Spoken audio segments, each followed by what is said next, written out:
So, last tutorial of the semester. So excited. Are you ready for the test? No, because we haven't seen all the lectures yet, not all the tutorials.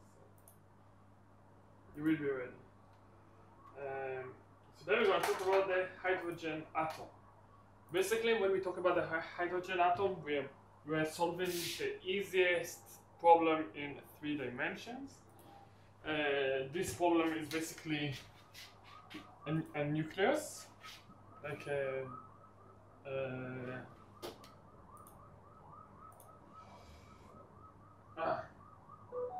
nucleus which is a proton. A proton, so it has a positive charge, and an electron which is a negative charge. So this is proton, this is electron, and this electron is somehow revolving around its nucleus, the proton.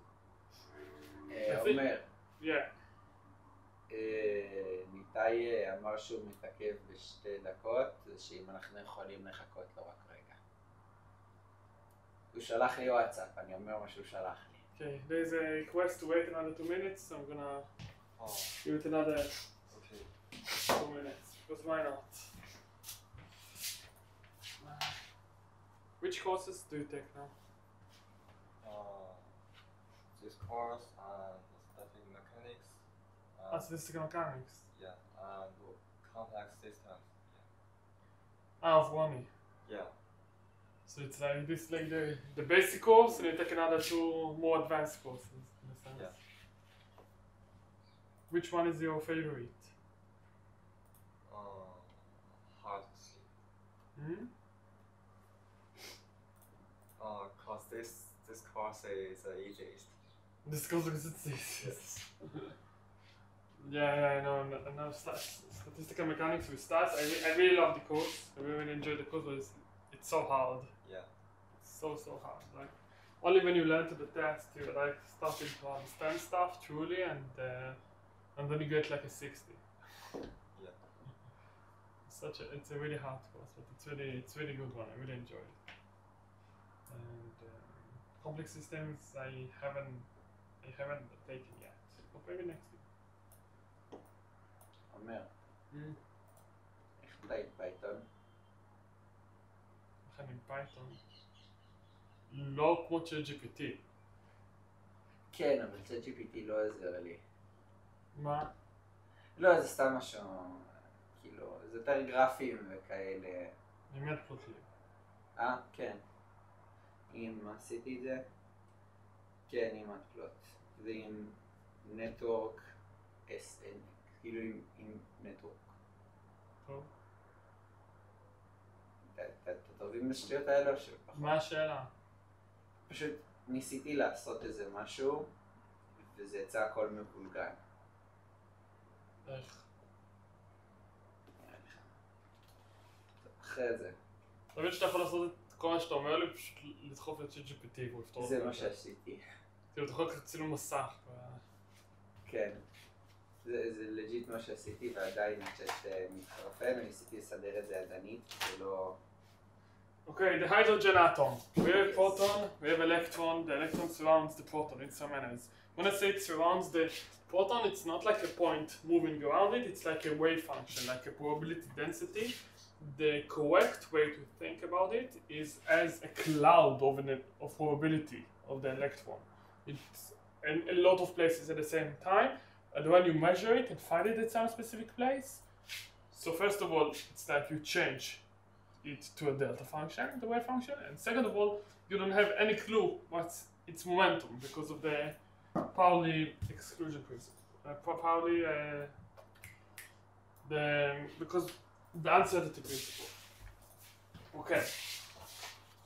We're gonna play a little bit with this model today, because this is like the end of this course. This is the last thing you need to know in this course, how to deal with problems in these sort of manners.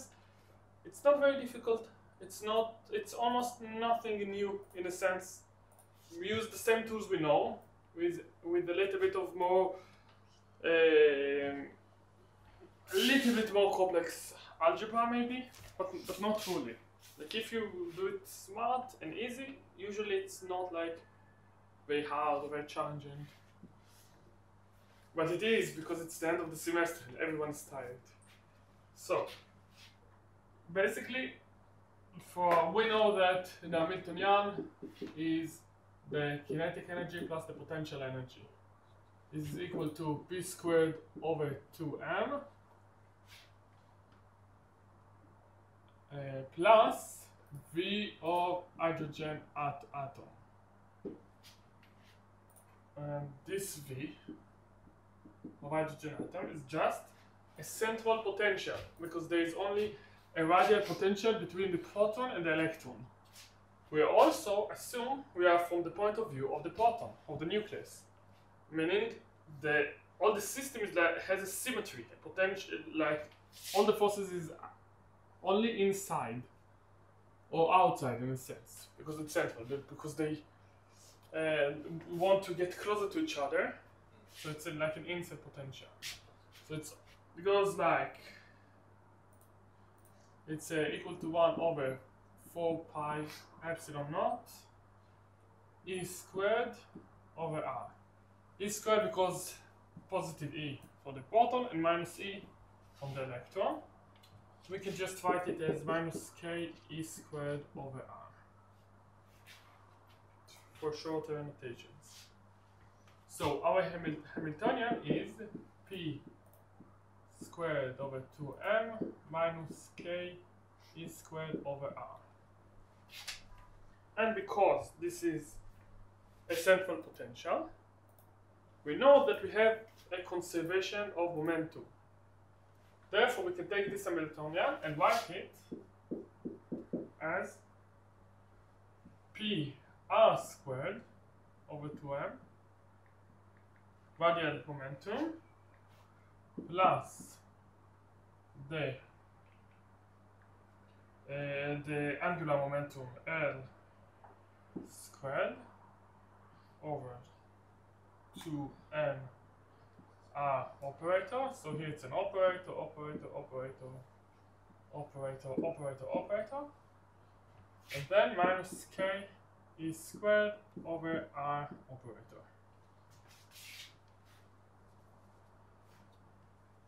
What we have here is basically we have, and this is R squared, it's R squared. Basically we have some, it's really easy to split this Hamiltonian. We have it as a radial momentum, angular momentum, and the potential, which is only R dependent. What we saw in the lecture is that when we have this sort of Hamiltonian, it doesn't matter if it's 1 over R, 1 over R to whatever power, we can always split the wave function to the radial part of the wave function and the angular part of the wave function. Which basically means we can take psi of R, theta, and phi and write it as one function R and L of R times another function Y Lm of theta and phi. Moreover, we know that in this Hamiltonian, now it's a little bit of a recap of the lecture, we know that we have the commutator relations, which is, we know that H comma L squared is equal 0. is equal to 0, which is also equal to H comma Lz.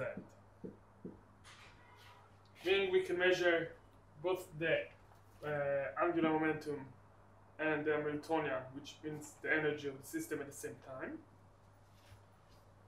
We also know that N squared and Nz is also equal to 0. And we have 3 different observables we can measure at the same time. So what we have here, we have a basic in 3 dimensions. We have a problem in 3 dimensions, and we have a central force, and we can split it to radial solution and angular solution.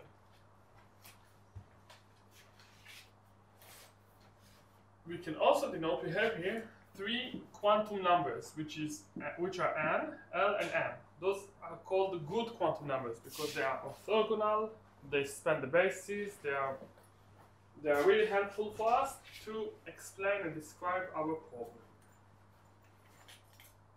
Okay. Those three operators also provide us a complete set of commutating operators of the system. Also something we talked about in the lecture. And okay. So we have the Hamiltonian, we have the wave function. Let's talk about the eigenvalues of these commutators. Okay, let's rewrite it in a bit again. So if we apply H over L, and M, this is how we describe a wave function, specific wave state of the system by N, L, and M. What we're going to get is the energy times the same state, because this is an eigenfunction of the operator. So we get En, N, and M, where En is equal to minus K squared over 2A rho 1 over N squared, where K is the same K from here for the potential, and AB is the radius of the, we'll talk about it later, of what? The radius of the electron. It's a little bit weird because the electron, let's say it's like a cloud which moves in some way closer, further. So when we say AB, it's like the Bohr radius. It's the radius of the electron around the hydrogen atom, but it's not exactly the radius because the radius can vary depending on the energies and the momentum. Maybe the radius with the highest probability. Maybe. It's a really good idea. We'll get to it later. Okay. For L operator over N, L, and M, what we get is we get angular momentum. The kinetic value of an angular momentum, which is h bar squared L plus 1 and L M. And for LZ operator, M, L, M, we get h bar M and L M squared. Are we happy with what we got? So when we have this N, L, and M, I will remind you that N shows us the total energy in a sense. It's not directly N equals the total energy, but it represents, it has a one-to-one relation to what is the total energy is. L is the angular momentum, the total angular momentum. So when we take L squared operator, we get something that depends only on L. And M is the projection of this angular momentum on the Z direction, which we define it to be like to the sky or whatever. It doesn't matter. We can define it however we want. Okay. So from this specific explanation, physical explanation, we can already see and show that L must be some number which is smaller or equal than N and larger than 0. Larger, or more specifically smaller than N and larger or equal to 0. Because you can't have more angular momentum than the total energy. And M, which is the projection of the angular momentum of the Z direction, must be between L to minus N. Questions so far? What we're doing, why are we here? I'm trying to take this tutorial a bit slow, so to be really fully understood, because what we have is the hydrogen atom. It's usually a question in the exam. Not that I've seen the exam, I don't have a clue what is going to be in the exam, but usually those kind of questions are going to be in the exam. Why can't we have like L equal N? Sorry. Why can't we have L equal N? Isn't there a case when the total energy can be equal to N? Oh no, because you have potential. Hmm? No, because you have potential as well. So no. Yeah, but it's also a little bit of a definition in a sense, because maybe I can define L as N minus 1, and like it's. But you can never. Because we define it with respect to 0, Okay. we get this more lecture stuff, but we get naturally that L cannot be equal to N, it must be smaller than. Not smaller or equal to. But this is more like to give you a little bit of intuition about what we have here. Because M is the projection, so this is very obvious. Yeah. L is the angular momentum, so it's obvious it must be smaller than the energy, in a sense. But it's more like we have the amount of options for L must be Yeah, I think I understand. like equal to the amount of options we have for N, in a sense. Because N is always like N is for the hydrogen atom is always larger than 0. Yeah, okay, that I understand. It gives a little bit of it. So it's more of an intuition, I guess. Okay. If we have N tag, L tag, and M tag, and we project it on N, L, and M, what we get is delta N, N tag, delta L, L tag, delta M, M tag. Meaning we get here 1 only when M tag is equal to N, L tag to L, M tag to M. Otherwise, even if 2 are equal but the state is not, we still get 0.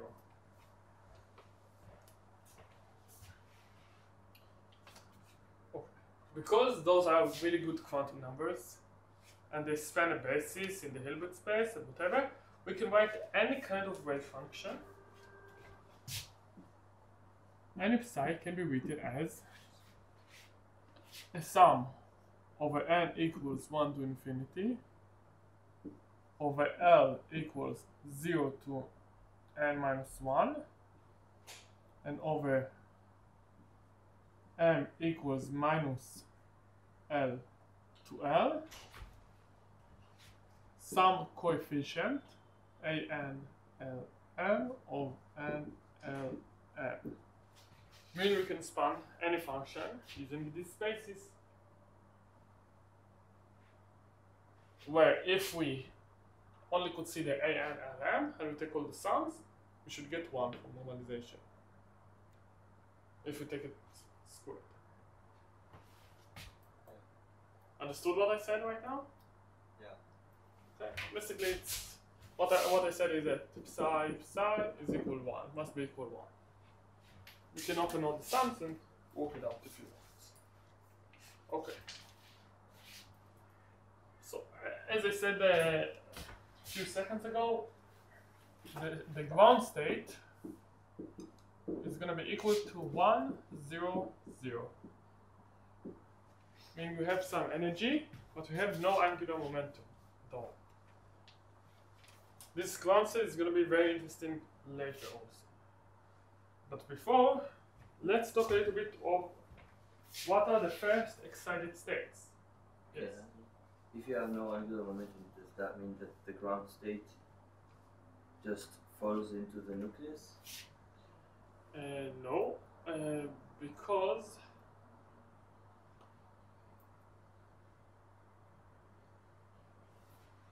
how would I think about it intuitively? It doesn't fall into the nucleus because the ground state is still a state where you have like the system is in equilibrium in a sense. Meaning if you start in the ground state and you propagate the wave function over time, it's gonna stay in the ground state. It's just gonna get some phase. And if it's gonna stay in the ground state, it means it's gonna stay at the same position. And I think this is a little bit of a guess, but we can look and search for it later. But my intuition will be that in the ground state, we don't care about the change of angle. Yeah, I think this is a good explanation. So for when you have angular momentum, it means you have some places angle-wise which are more probable than some other places. Sometimes. Depends on the energy. But when you don't have any angular momentum, it doesn't matter where you are, like in the theta and phi. It doesn't matter, like it's uniformly distributed. So in a sense, you don't move, in a sense. But it's not that it doesn't move, the probability doesn't move. Because, let's jump a little bit ahead, just to write what is the ground state explicitly in the space coordinates. It's written, where is it written? That's here. So the ground state, let's write it over here. So the ground state, which is equal to 1, 0, 0, can be written as 1 over square root of pi a b cubed exponential of minus r over a b. So we don't have any angle dependent, any theta or phi dependent. We do have r dependent, meaning if we try to understand if there is how much flux there is on the radial axis, we're going to get something which is non-zero. We're going to have some change because as with r, the probability is going to get exponentially smaller. But the highest probability is that r equals 0. Sorry? But then the highest probability finding the electron is that r equals 0. We'll talk about it later. We're jumping ahead right now. But the idea is when we don't have angular momentum, it doesn't mean we don't move in a classical way. It means we don't move in a quantum way, in a sense. We don't have, we don't care about, like there is some cloud of probability. There is a symmetry. It's not that the electron is here and we can find it over here. We can find it in all the angles that is with the same probability. Okay, perfect. So, the first excited states are when n is equal to 2, we're going to get the first excited state. So for n equals 1, we have a single state or a singlet. For n equal 2, we have two kinds of states. We have 2, 1. We have two options. Either n is equal to 1 or n is equal to 0. For n equals 1, we have 2, 1, 1, 2, 1, 0, and 2, 1, minus 1. For n equals 0, we have only 2, 0, 0. This is a triplet, this is a singlet. There are fancier names in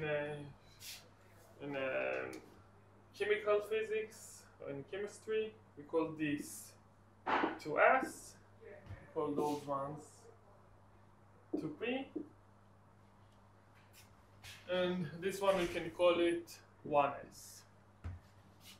Why 1 is for the first number is for the total angular momentum, and the second number and the letter is for like singlet. Here it's speeds triplet, and more fun stuff. What we also see from the difference between n equals 1 to n equals 2, the energy level, is that for n equals 1 we have a single way to achieve this energy, meaning a degeneracy of 1. Here we have a degeneracy, nivun, of 4, because there are 4 options to get to exactly this amount of energy in the system. 4 possible states. In general, what is the degeneracy? Which we denote as G. So for specific L, the degeneracy for specific L, the degeneracy is going to be equal to 2L plus 1. Right? Because we can, if L is equal to, we're going to get 2, 1, 0, minus 1, minus 2. if we have a system and if we want to see what is the degeneracy of a specific energy level n, Gn, we can write it as a sum of L from 0 to n minus 1 to L plus 1. It's to L plus 1. This is equal exactly to n squared. But you have to multiply by 2 Right? for each spin. Spin, who talks about spin now? No, because then. But yeah, if we talk about spin, this is a spinless electron. Okay. But yeah, if we do have spin, we also need to multiply by 2 because we can have spin up and spin down for each state. That's it. This is a really good. And just you can see that for each L you get 2L plus 1 just from like checking the values. Oh no, M. Okay, okay. LL. Because of M. Because for each energy n, specific n, we can have M between minus L and L between 0 and n. So between 0 and minus 1 do that. Yeah, this okay. Thanks. If you want, we can later discuss about why this is equal, why this equals exactly n squared. You can just remember it. It doesn't matter. Questions so far? Everyone is aware what is the hydrogen atom. Everyone understands what we are talking about. Correct. Perfect. Okay, let's erase this side. Then erase it.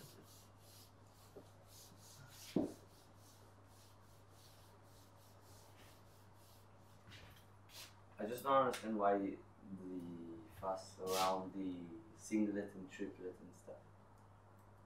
Because you are not learning chemistry. Hmm. If you did, you would know. That's what I heard. I don't have a clue also. No. Okay. But basically just when you do science, when you did science in the past, this was all very new. And we need to give names to stuff. Because chemistry people were the first to see it in a sense, like to talk about it, maybe, not to see it, I don't know who found it first. So we have names like 2p, 2s, it's like, relates later to the periodic table and stuff. And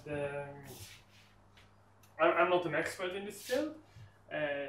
What is important about singlets and triplets, it will come more into emphasize when you're doing quantum mechanics too. It's gonna be a little bit more on the focus in a sense when you try to understand like symmetries of the problem and like how to solve the degeneracies. Because I told you that we have here NLM splits the whole space, but we have here. But when we go to the level, we measure it. We basically measure only one energy level. So how can we measure the different projections of the angular momentum? So what you need to do, because basically it's the easiest thing to measure is energy in a sense. So what you're gonna do in quantum mechanics too is you're gonna split those energy levels and break the degeneracy when you apply an electric or magnetic field. Mm. Anyways, out of the scope. When we have this NLM,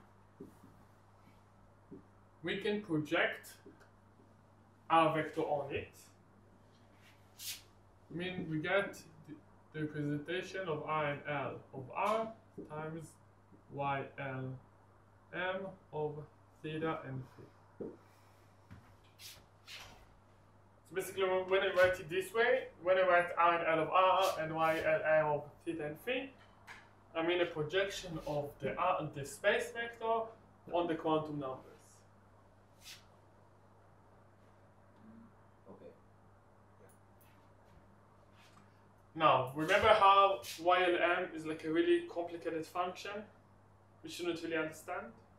Like spherical amounts. R and L is the same. I have it written here, I'm not going to write it. It doesn't matter what it is for now. We don't need to understand it fully. We're not going to understand it fully. What we need to understand is that R and L is a function which is orthogonal to itself. We're gonna elaborate in a second. And it is some numerical function, some black box, the same way as sine of x is a black box, which we can use. We need to get comfortable. Doesn't matter if we don't understand it. Doesn't matter if it's sine of x, if it's a Bessel function, or if it's RNL or some spherical functions or whatever. Those are functions, and we need to feel comfortable using them. Because if I'm watching instead of RNL, I can write here, oh, this is like the full Taylor series and scale you. But we don't have to. Okay. What is important is orthogonality. So we feel comfortable with every function they're going to go with us. For orthogonality, we told you that NL M N tag L tag M tag is equal to 1. From here, we can write it as equal to an integral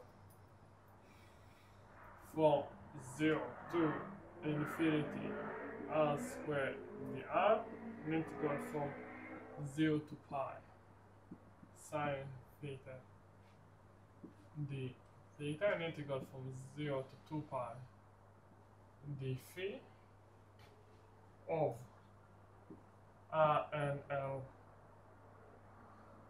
conjugate of r y l m conjugate of theta and phi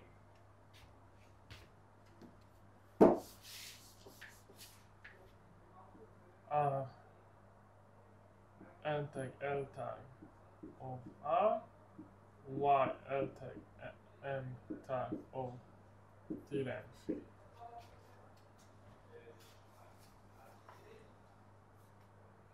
Okay, we can write it because we have a simple force and we have a separation of variables.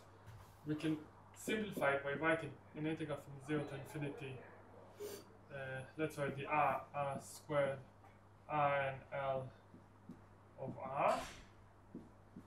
r n tag l tag of r times an integral d theta sine theta d phi of y l m theta and phi y l tag and tag theta and phi.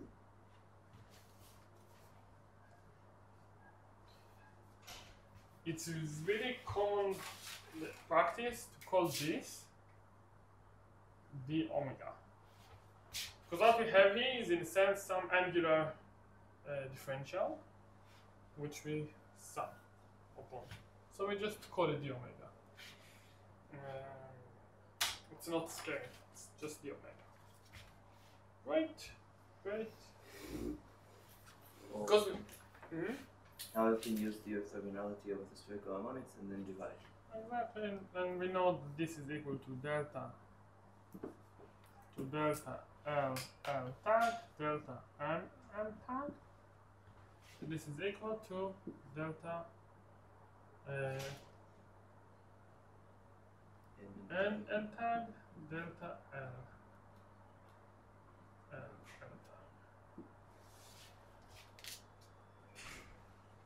Good. Now we are ready for the exam.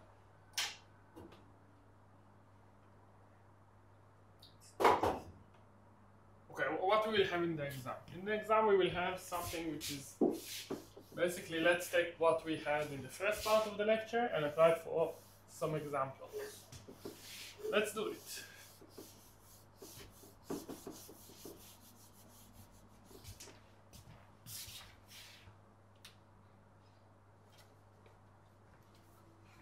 An example, classical example. Let's consider a hydrogen atom, and we're gonna show you two examples to make it fully understood. Psi 1 of 0 is going to be equal to 1 over square root of 2. 1, 0, 0, minus 2, 1, 1.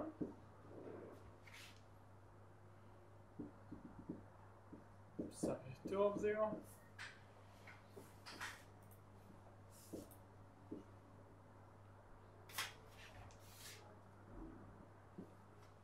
It's going to be equal to 1 over square root of 2, 1, 0, 0, minus 2, 0, 0. For each initial condition, our question will be, what is the probability of being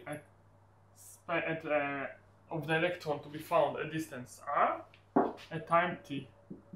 When I say distance r, I mean distance r from the nucleus.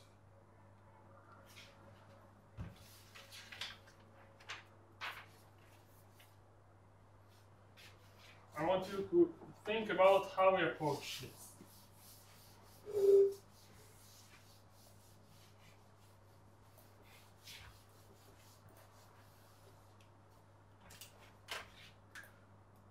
What I'm also gonna do to make your life easier, I'm gonna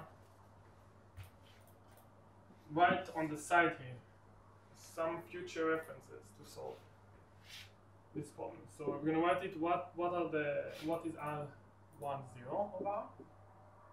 So we have R and L.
Any ideas how we solve this? How we find the probability to be at position r, distance r, at time t, given the initial conditions psi 1 of 0.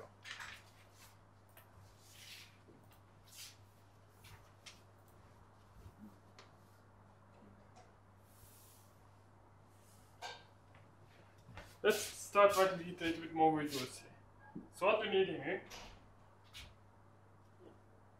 this is equal to r squared dr integral from 0 to pi d theta sine theta, integral from 0 to 2 pi d phi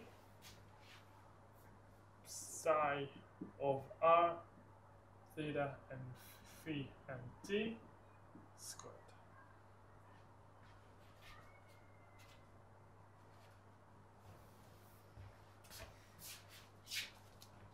I haven't done anything, basically. We just use the definition.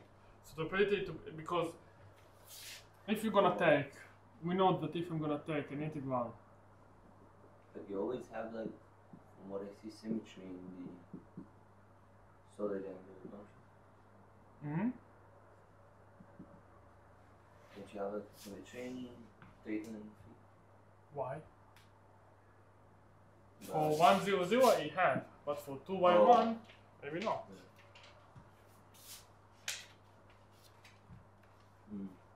Also, we need to, when we consider psi of t, we take the absolute value squared. So we might get something which has contribution from both initial conditions.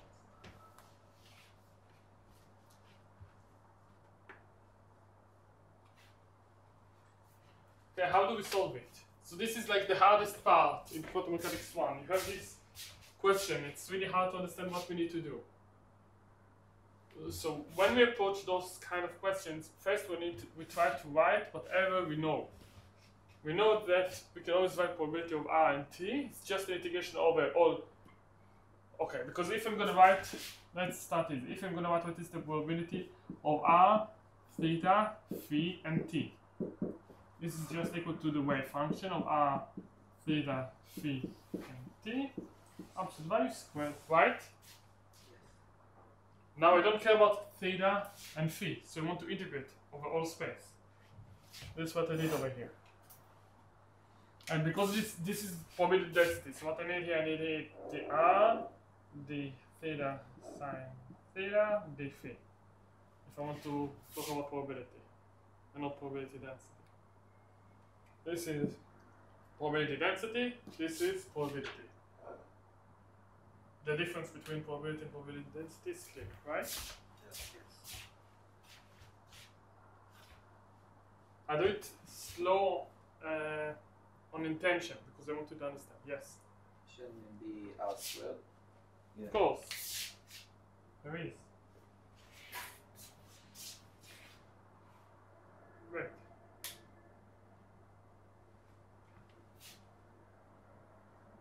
Okay. I'm waiting until you know how to solve it.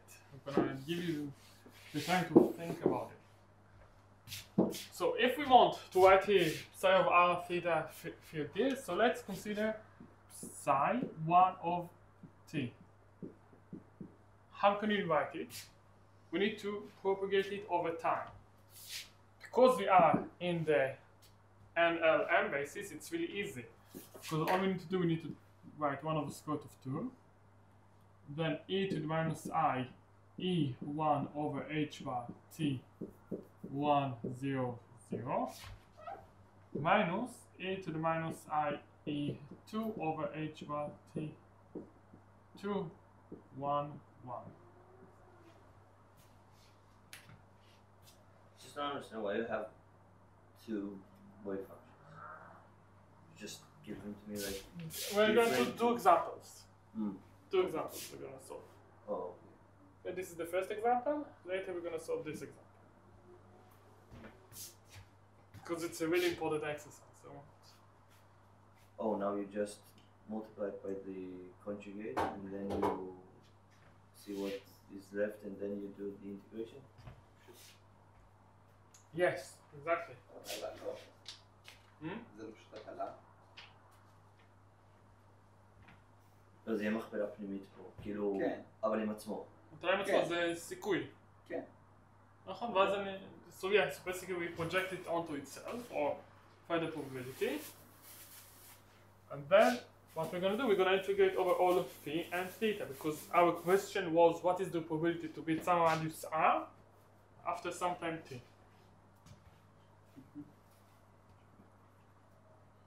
Okay, great. But before I'm gonna project it onto itself, I want to first think a step further. So what we have here is 1, 0, 0, 2, 1, 1, but here we have the theta and the phi. So it's gonna be a little bit, because if our question was what is the probability to be at state, what is the probability to be at state, I don't know, 1, 2, 1, 2, 3, 2, minus 1. It would be it would be basically 3, 2, minus 1, psi 1 of t. Right? But our question is regarding specific r and t. So what we would like to do, we would like to write it as psi 1 of t is equal to 1 over square root of 2 e to the minus I e1 over h bar t. And we're going to write this as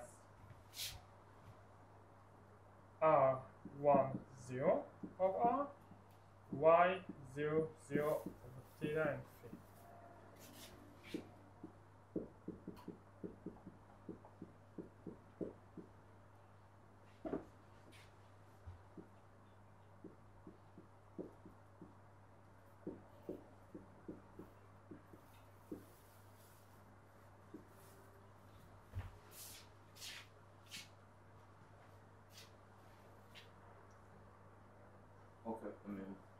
Why we did it? Because it's easier to integrate over it. This is the reason. Okay, so we can write that P1 of R and T is equal to, let's write it over it. P1 of R and T is equal to 1 R squared dr integral from 0 to pi, from 0 to 2 pi d omega. I can just write it even shorter. Integral over d omega.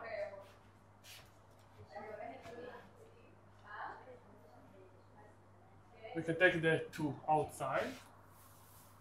So we can write it as r squared dr over 2. The omega, then I need to take the absolute value squared. So what we have here, let's make it a little bit easier to look at. Because we have a complex numbers, I can write this a and this is b. And write when we have a minus b absolute value squared, this is equal to a squared, a absolute value squared, plus absolute value of b squared, minus a b, a conjugate rate, minus b a.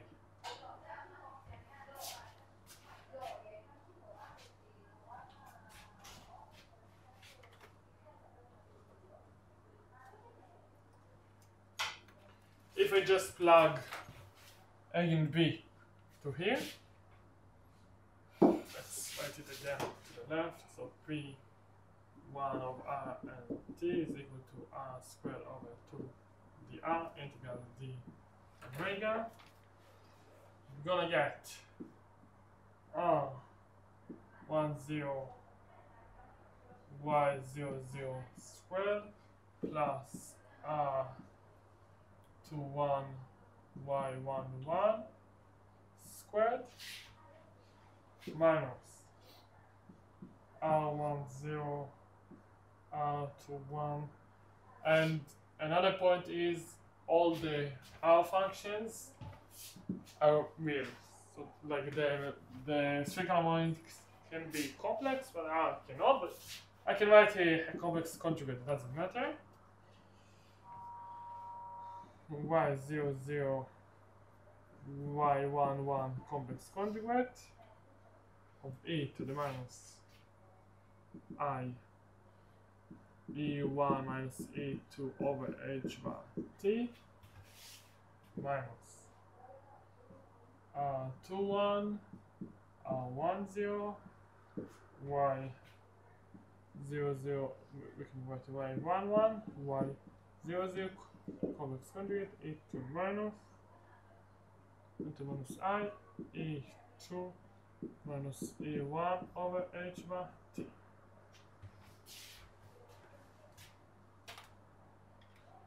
Great, this is the integral. It looks scary, but it's not. The method of solving such problems is to write it like this and plug it in safely.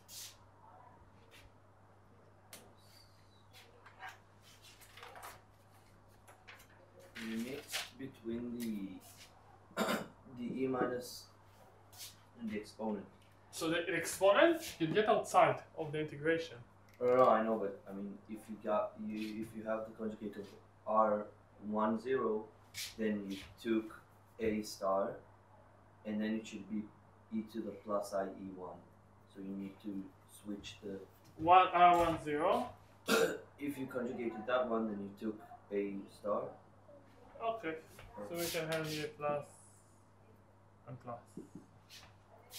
It doesn't matter because one is going to be with minus and one is going to be with plus, and it doesn't matter because basically we can take it outside the integral and say, okay, we have y00, y11.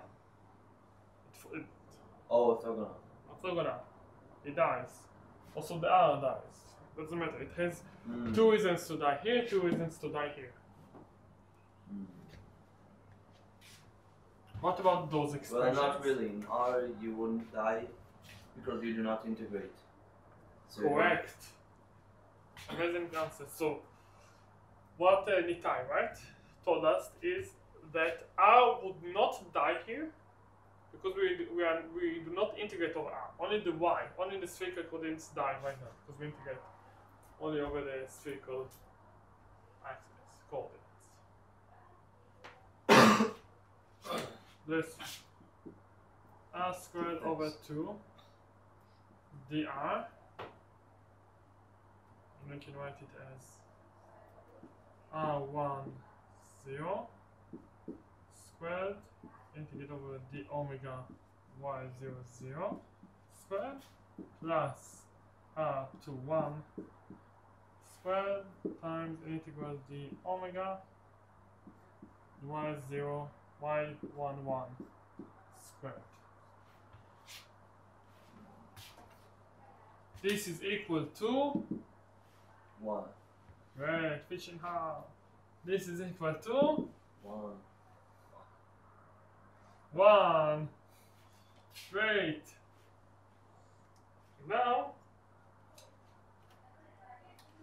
we have P1 of R and T is equal to dr R squared over 2 R10 squared plus R21 squared. Great. This is the solution. And now, what a lot of the people will do is to waste a lot of time out of their exam to write it in those terms. When we have R21, we have R10, and it's written here, so let's write the full expression. I say it's fine. Do it only if you have a lot of extra time in the end of the exam. And never be tempted to write R and L or Y and M explicitly during the calculations, only in the end, because we have a Tuesday. I want all of it now, because maybe it's going to be written in your exam and you're going to be tempted to write it, let's say, here in this step, but you shouldn't.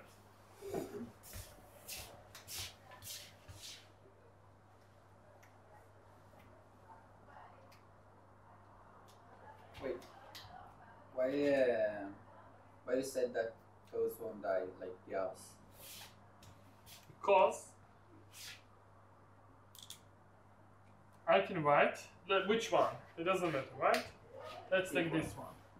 What we have here, we could take the constants in the integration outside. This is equal to the R squared over 2 dr R21 R10, that's here minus.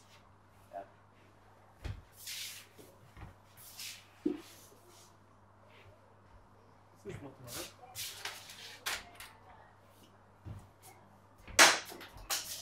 Perfect. And that e to the I e2 minus e1 over h bar t integration the omega of y1 y00 conjugate. Yeah. And we said that when we have an integration d omega over y l m, y l tag m tag, this is equal to delta l tag delta m tag. Oh, okay, so only the spherical parts will go away. So what we have here, this is equal exactly 0. Yeah. So you can just neglect Because they're not the in same. here. Yeah, because L doesn't equal M. Exactly. Yeah. Because L is not equal L tag, and also M doesn't equal M tag. If we had here y10, y00, what would we have? So only one of them will not be 0, but it doesn't matter because it Perfect. will be 0. Welcome. Thank you very much. Okay. So we think we understand everything, right? Let's do the other example. This is fun to be at the end of the semester, doing examples, chilling. You have like your exam in quantum mechanics is like so far away. You have like a full year until next time. It is a good time to note that if you have any kind of questions towards the exam, especially in the last few days before the exam, feel free to reach out to me. You have my email. I usually am on this building. Just like I'm very available in emails. If you're like, hey, I'm here right now. Can I come to ask you questions? I'll be yes. Let's meet. Feel free. Okay. Now it's going to be a little bit faster. Psi 2 of 0 is equal to stuff. So let's write it as psi 2 of t. First step, 1 over square root of 2 minus I e1 over h1. Yeah, you can say it. Oh, so minus e to the minus e2 t over h bar times Now you want to write it as the r's and the spherical harmonics. As the spherical harmonics and the inels. Exactly. That's e to the minus I e1 over h bar t r1 0 of r y 0 0. And I'm gonna write it even shorter because I'm in an exam and I'm lazy. Y 0 0. It's fine. No problem. Minus e to the I e2 over h bar t. R 2 0. Yes. Y 0. Exactly. What do you want to find? You want to find the probability to be at some place R after some time t. R away from the nucleus. Great. So let's write it as P2 of R and T. It's going to be equal to R squared dr over 2 integral d omega R10 y00 plus R20 y00 minus, let's take the conjugate of the first one, R10 y00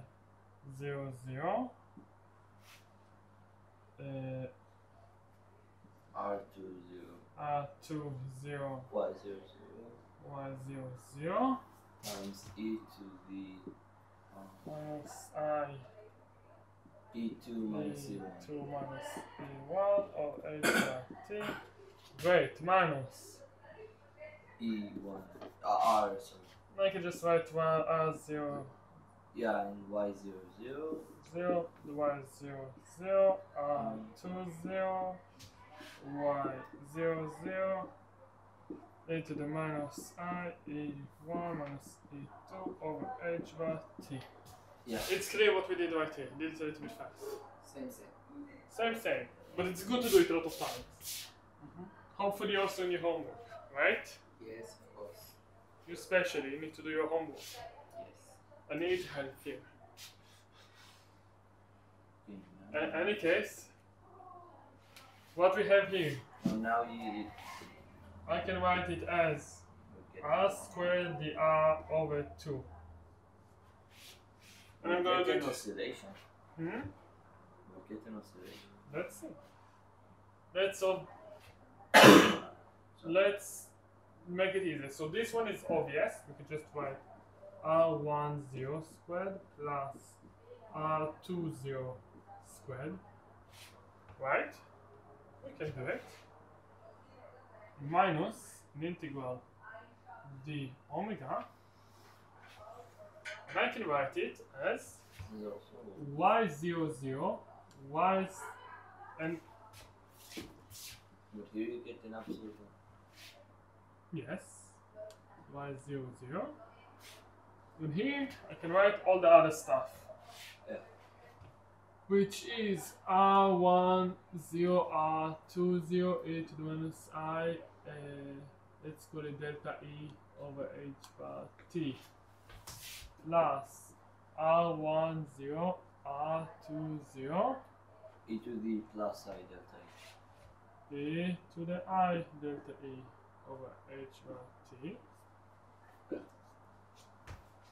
This is a constant I can take outside of the integration. Oh, because they will. Okay, now. Yeah, so you get an oscillation. Those two are the same terms because R is real value function. And I get R squared R over 2 R10 plus R20 Minus half R10 R20 cosine. 0 R20 cosine, right? Cosine of, let's write E2 minus E1 over H1 T. Note that one important aspect of this solution is we have a real value solution. It's really important because if we would have something imaginary, we would know we had a mistake. I mean, if the solution, if I had here something, even of the sorts of plus some real constant C1 e to the I some other constant C2, I would know I had made a mistake.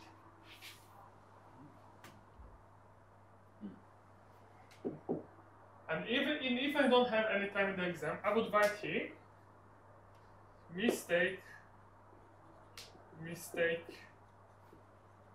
This is what I would write and explain why it's a mistake. Because it's okay to make mistakes, but to make mistakes and not realize you made a huge, stupid mistake, like writing something in imaginary or something you measured. It's gonna be horrible. I would kill you for it if I was. Good thing I'm not a lecturer. Great. So be aware of what you're writing. Every time you have a solution, think, does it make sense? Okay, does it make sense to have oscillations? What does it mean that we have oscillations?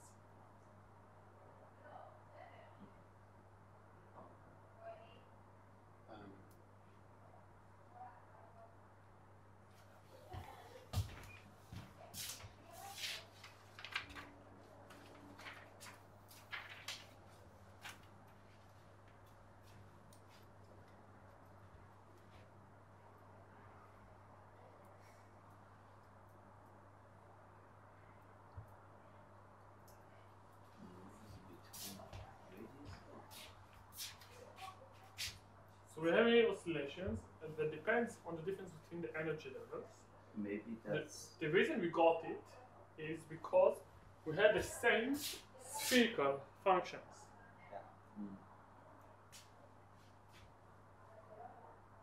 Basically, I could have written over here, I could have written like 1 over square root of 2 y 0, 0. And then stuff. why does that? If you would integrate over all values, over all body IR, this term will vanish. To integrate Over all R, over all our. this term will vanish. Yeah, Because this of will be a orthogonality. constant. Orthogonality. Yeah. From orthogonality. But why the fact that it has, like they both have y00 determines that we'd have an oscillation?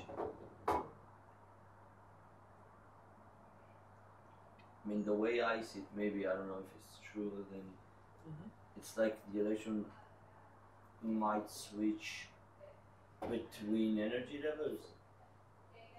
Because we know that the initial can be superposition of. And so usually, so a lot of times I would agree. And here I'm not sure what does it mean. I'm also trying to understand right now, but it's not oscillation between energy levels because we don't have two terms which are oscillating between the two. It's just an oscillation that depends on this. We can call this omega. So omega, the frequency, it depends on the distance between the two energy levels. It's like a constant. I'm not sure. I think it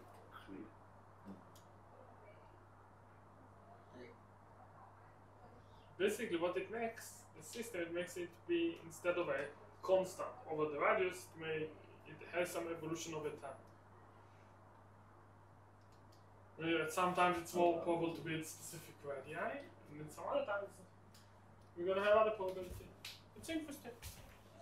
Maybe we should ask Richard.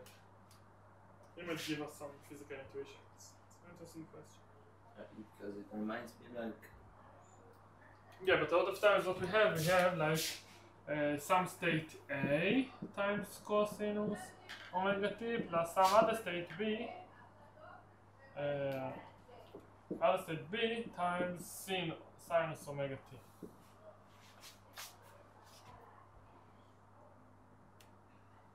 Interesting. What I do know is that if I'm going to integrate it over all time, I'm going to get... If I'm going to integrate it over all r, radii, I'm going to get 1 from normalization. Yeah. For any time. It's also very clear here because the time dependence falls out naturally.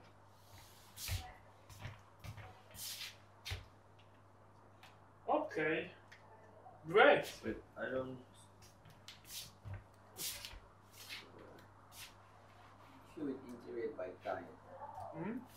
If you integrate by time, I'm not sure what we're going to get because what we're going to integrate, we're going to get. it would diverge. Here we're going to get something which oscillates. So maybe we're going to get here some constant. But here we're going to integrate basically dt from 0 to infinity with some constant here, which is infinity. Which makes sense because over time, because the question is what is the probability to find a particle at some specific radius forever, infinitely. Yeah.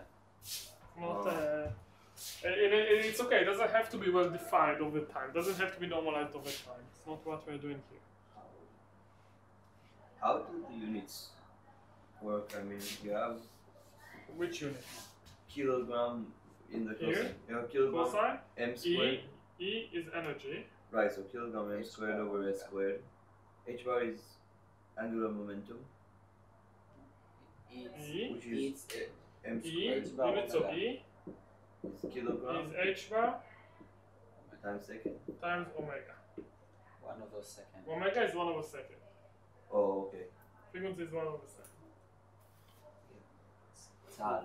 2 pi over second. Okay, bye. 1 over second. Right. Great.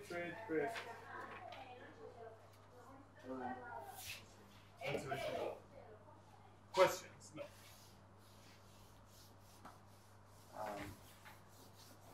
Yeah.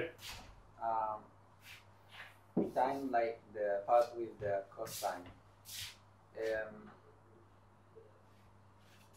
Does it have like any like physical properties? Does it mean something? Like how?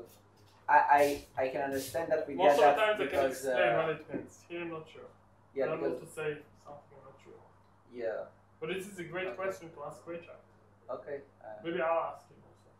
Okay. See when the call Yeah, because I get it that it comes from the part that the YLM are Because the equal, spherical coordinates are the same. are the same. So when we integrate, we get some combination of the R's. Yeah, I get that part, but What does it mean intuitively or physically? I'm not sure. It's some oscillation over time. It doesn't oscillate between two states, not that I see it. It's just like, maybe like 2. I don't know. but it's okay. We don't need to know everything. If you would know everything, if I would teach you everything and you would know everything, they will fire all of us. Yeah. סליחה על ה... Okay, let's talk a little bit more about the ground state.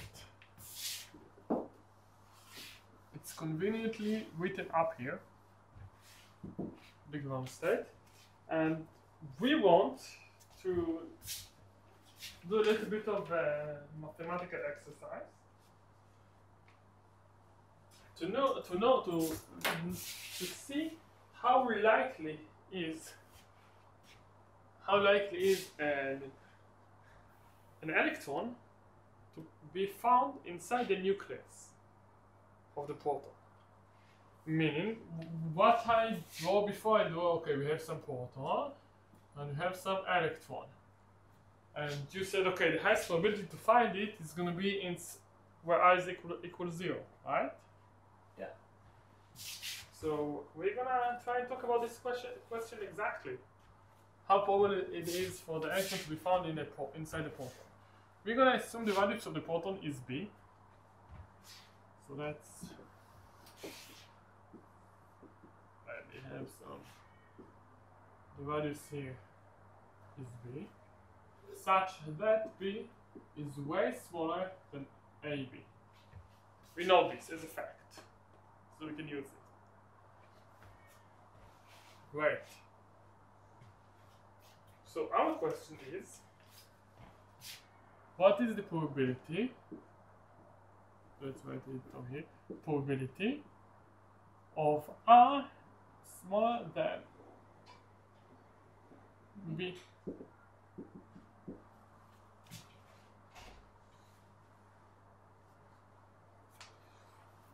So because the question doesn't regard any kind of like time dependent, we don't need to evolve this over time.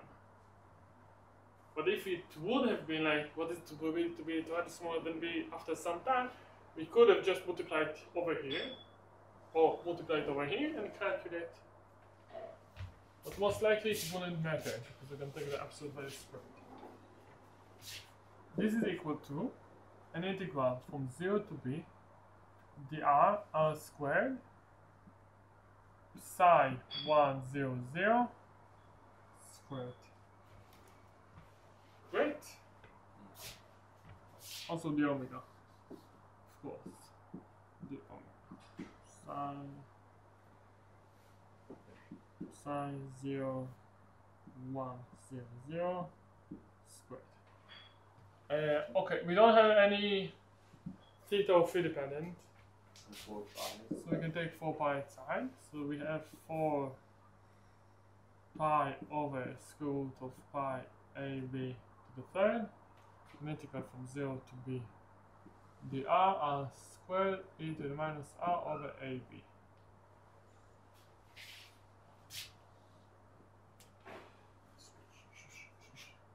Which is equal to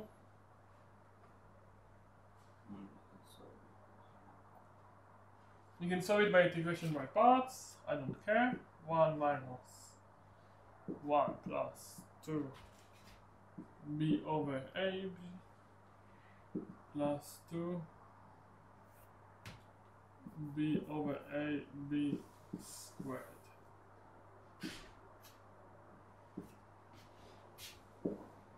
E to the minus 2b over ab. Great. By the way, when do I know to use actually integration by parts and not what I might try to do is like say okay r squared is the derivative of e to the minus r. What you're talking about is Feynman's trick. Yeah, but sometimes it doesn't work. When? It always works. No, I know like for a fact that only if the integration boundaries depend on what you're trying to. Like if we have here b and we take a derivative according to b and the integration boundaries would have the same b, then maybe. But otherwise it's always wrong. Yes? Okay, then maybe I try. Like what you can do if you have integrated from a to b, r to some let's say r e to the minus r over b dr. Always Let's change it write and then here take the limit. br it's not equal to minus integrate from it is equal to minus d to the b e to the minus br dr, but you cannot take the derivative with respect to b outside the integration. Oh. Because the integral boundaries depends on you. Okay. How you do it, it's Wikipedia. Exactly how to do it. Okay. But there are necessary things you can do. Okay. So we got some. Yes. The constant outside is from the omega. Which constant? Where? Alpha pi, 4 pi over. 4 pi is from the d omega, right? Yeah, and the absolute value. Not the absolute value, the Square root of pi ab cubed is from here. Oh, okay. From the constant. Okay. But let's. No, you don't need the square root. Yeah. Then. That's You don't need square root, and you need e to the minus 2r. Okay. Perfect. Perfect. So our question was, what is the probability of R being smaller than B? And this is a little bit hard to grasp from here. Because give me like it's a little bit complicated to see it from here. What we can do, we can Taylor expand the exponential.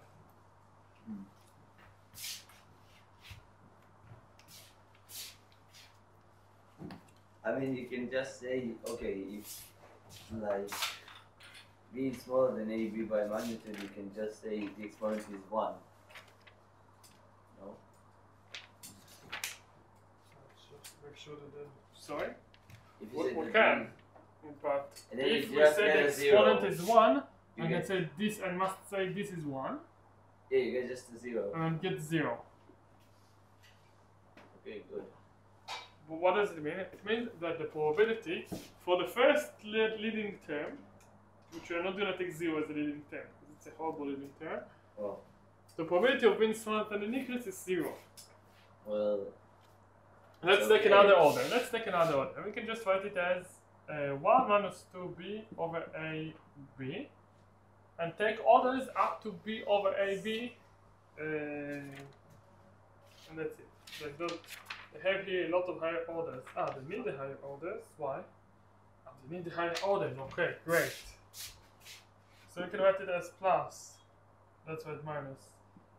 Plus 2b over ab squared minus 4 over 3 b over ab cubed plus dot dot dot dot.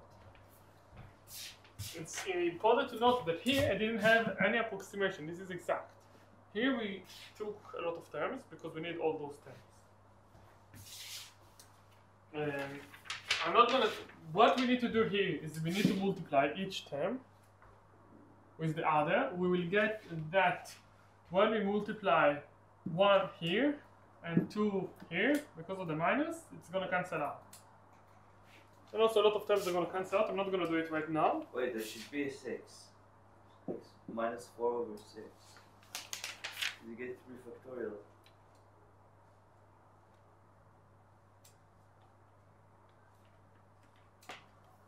New Taylor expansion. The expansion, I get 1 minus d 1 plus Yeah, that's 4 over 2 factorial. 2 times 1 over 2 times 4, it's 2. It's gonna be 1 over 6 times 8. Wait. It's gonna Oh, yeah, because of 8 over 6. okay, the cube, yeah. But let's forget about that, just give you the final solution. I don't want to do all the multiplication. We're gonna get that 2.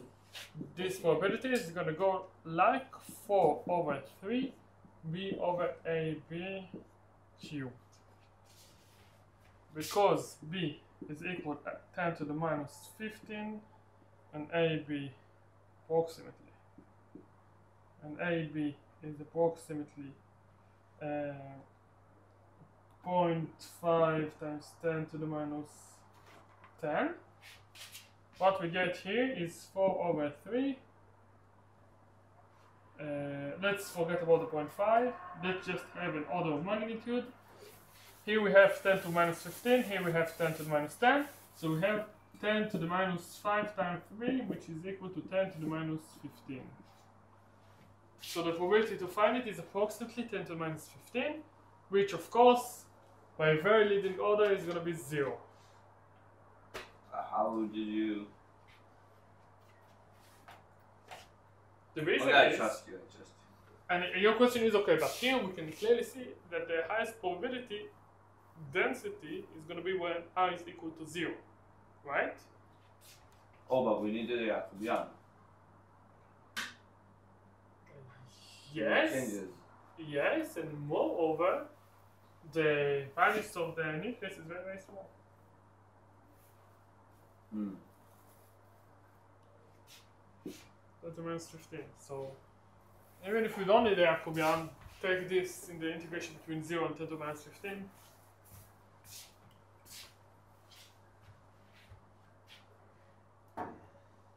You will get 0.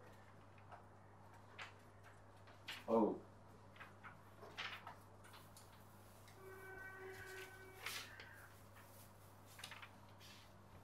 If I want to know, let's do two more small points and finish. If I want to know what is the average values of the ground state, it's basically from 0 to infinity r squared dr d omega psi 100 squared times r.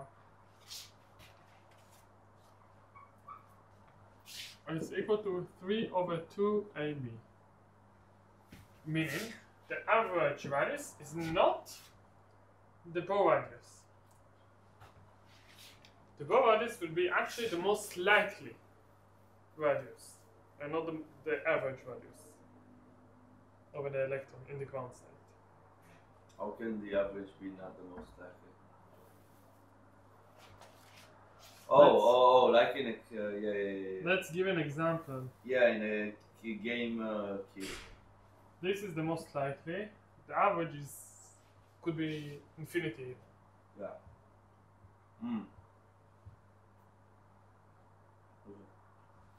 Right.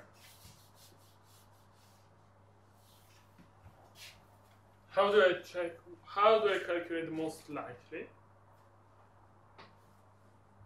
Differentiate the probability. Find 0. So if P of R is equal to psi 1, 0, absolute value times R squared dr. Right? And we can actually, what we need to do, we need to have another 4 pi for the angular. But it doesn't matter, because what we need to do is take d over dr of P of R, then state must be equal to 0 to find the maximum, and we get that R maximum is going to be equal to A bar.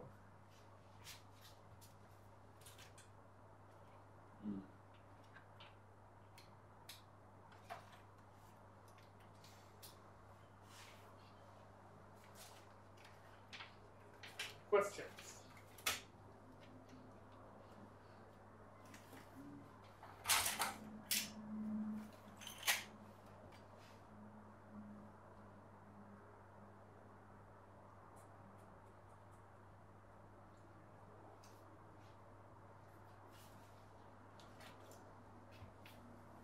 Wait, just one last question.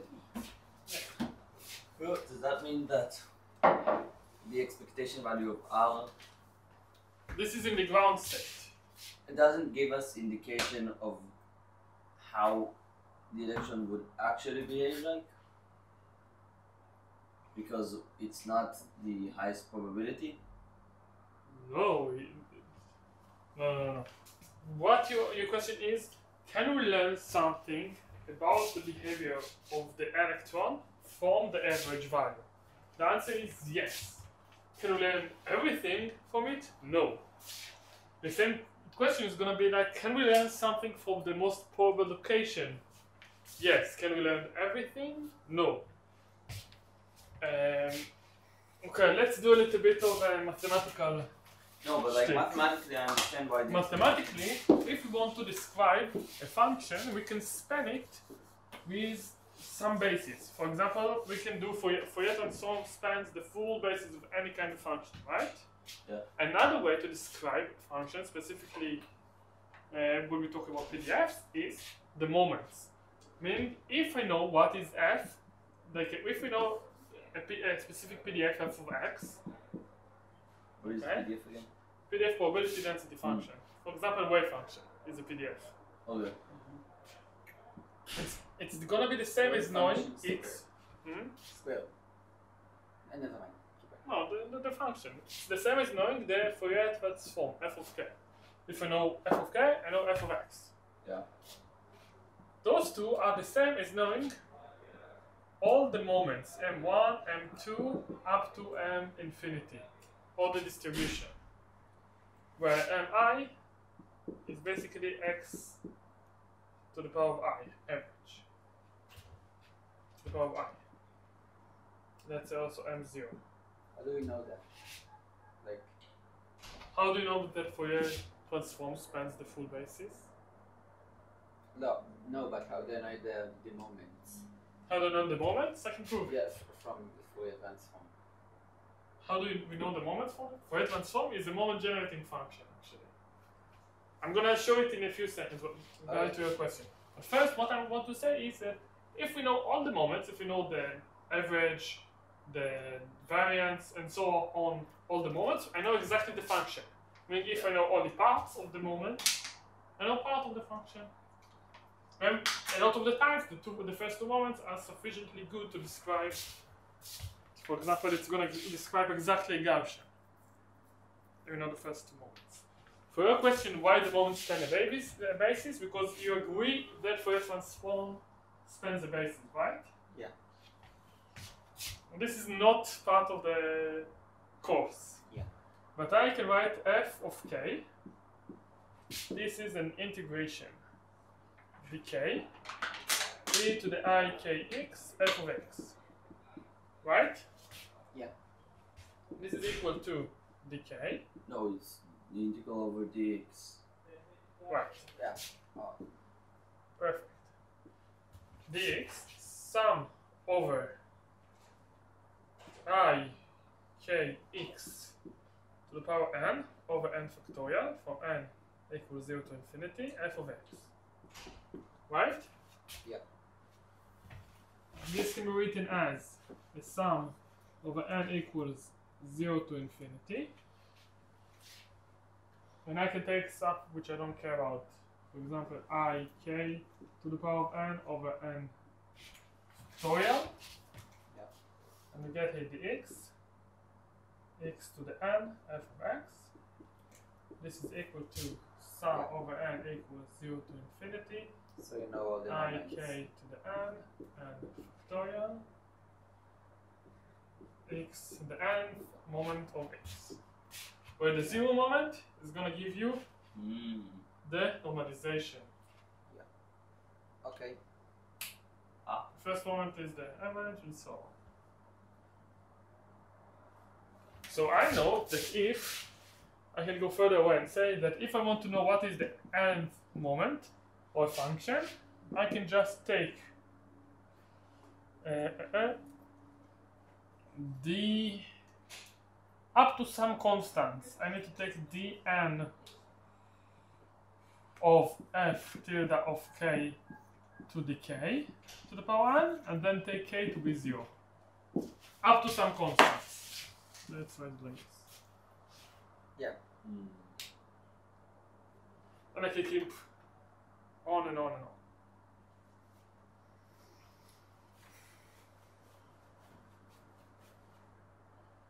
Yes.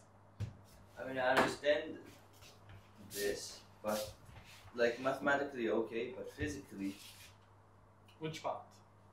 about the expectation.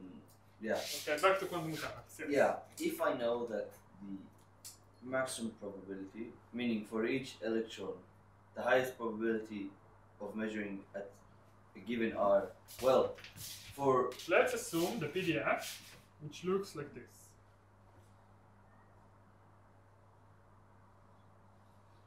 This is gonna be the maximum probability, while the average is gonna be to the right. to the right. So let's say this is the average. Let's call it the X average.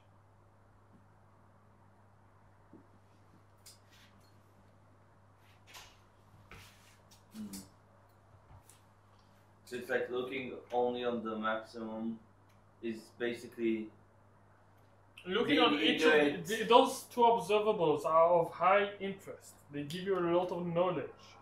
They don't give you enough knowledge to know everything.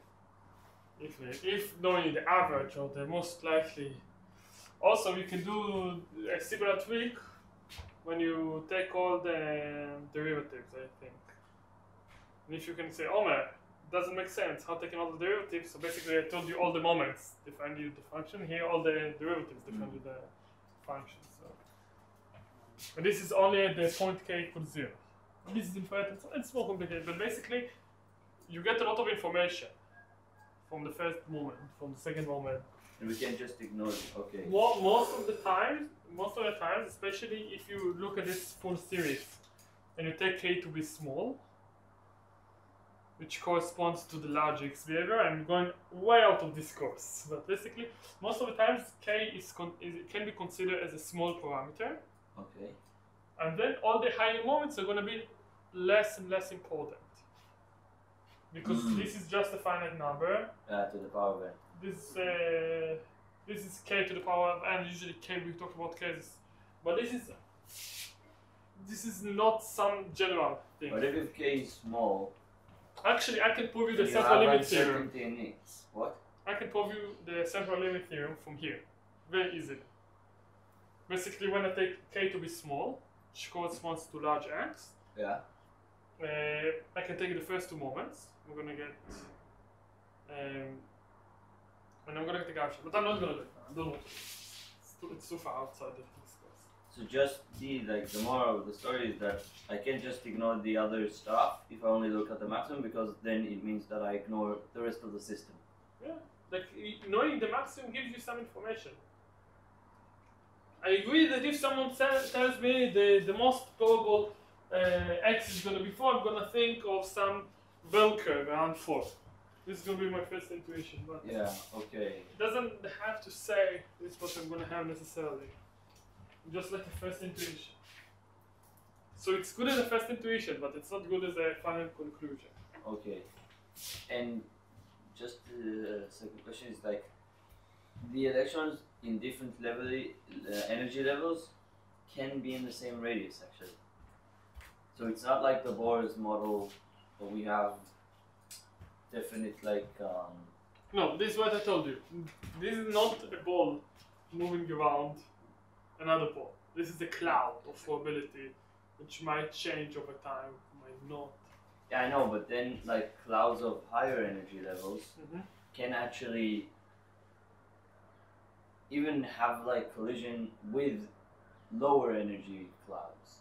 No, they move in an orthogonal space. That's by definition. No, but you'd still have a probability of finding them at same radiuses. So radius is not, but x is not a good quantum number. So the same x doesn't mean the same place in the Hilbert space. The same n. So when you have NLM, it spans the full Hilbert space. Hilbert space is basically the space of all the states. Yeah. So you might have for different n and l and m's the same r, the same values, but it's not going to be the same state. Yeah, I know. Different energy. In a levels, sense, different it's like states. saying, okay, electron could be spin down and spin up. It's going to be the same place. No, it's not a good example. Right? And But also, also usually it's not something specific and some other thing which is like we have a lot of things we neglect here. First of all, we assume we have to build all this.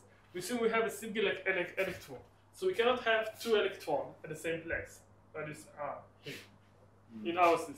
What we can have probability contribution to specific R that comes from different states of the system.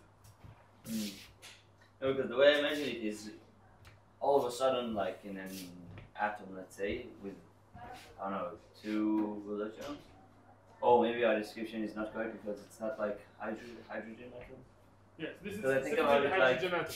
Those NLMs are specifically good quantum numbers for the hydrogen atom model. Because then I think like you have 2s being in 2p and vice versa, which is a little bit weird. You have what? Sorry? 2s and 2p are orthogonal states. They Yeah, I can be know, together. but like of the same radius. What does it mean, same radius? Like, okay, they move in orthogonal, like, They move. they are in an orthogonal state, right? But they can do the same circulation at the same radius. No, with they some cannot do. probability. If they're gonna have the same R, theta, and phi exactly, Oh, they're gonna have the same N, Yeah. L, and M, and it's gonna be the same Oh. state. They can have some interference. okay. Some constructive or destructive interference. So can they collide? What? Can what Like collide? 2 electrons. But it's not two electrons. It's a single electron. We talk only on a single electron here. We don't take into account the possibility of 2 electrons. What your question is, if we have a superposition, we have a single electron, but it's starting with a superposition of 2 states. All those 2 states can collide. But it's a superposition, so it might be one in one state or the other. Then you roll it over time, then you might find it in one place or in another. So that's just like the example we had. Today, Like, yeah. we started in some superposition of 2 initial conditions. We evolve it over time. Where will it be? Yeah. And also we saw that there are sometimes we're gonna get what we get the oscillating term was in a sense a correlating term of these 2 initial states. It was a correlating factor. What this term was doing was correlating between the 2 energy levels, which is basically the interaction instead, because correlation is interaction.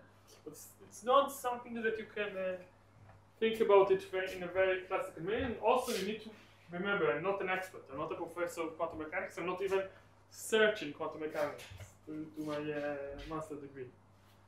Just out of my knowledge. Okay. So maybe if someone would ask me the same question in 2 years, I'm gonna give you a different answer. Generally, when you have deep questions to TAs, it's better to ask it lecture if you feel comfortable, or a lecture or a professor, because they are way more knowledgeable than the tutorial. Yes. That's a bit unrelated, but Yeah, sure. never mind. Everyone's finished. Like, If it's not about Python, sure. no, it's not about Python. או, אתה יכול לפתוח את ההרגשה של תרגיל בית? כאילו של התרגיל האחרון? התשיעי והעשירי כאילו. בוא נעשה את זה עכשיו. כי יש שאלת תחילת שבוע הבא, יש לי טיול. ואני לא מספיק להגיע זה לזה. לא פתוח אבל? זה פתוח להגיע שאלה אחרי. לא, זה נסגר פעם קודם שזה היה באיחור. פעם אחת זה היה שזה נסגר. באמת? יש נסגר אחד. לא, תפתח, תעשה את זה. אני